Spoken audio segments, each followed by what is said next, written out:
From the Heart by Ellen G. White. April 10. The Rich Man.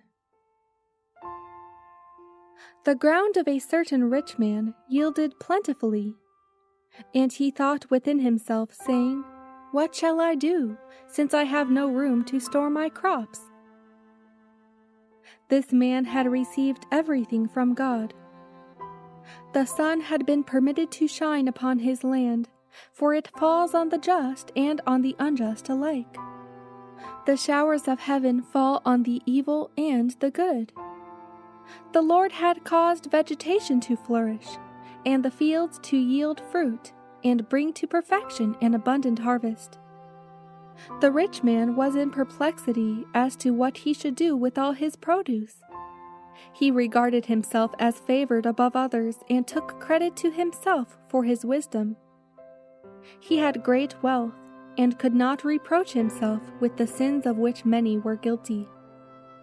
He had obtained his goods, not by gambling, not by taking advantage of another's misfortune who had been involved in financial embarrassment, and who was obliged to sell his goods below cost, but his wealth had been obtained through the providence of God in causing his land to yield abundantly.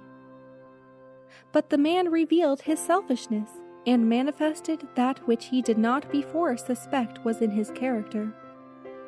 He did not think of God, the great giver of all his blessings. He did not consider his accountability to God.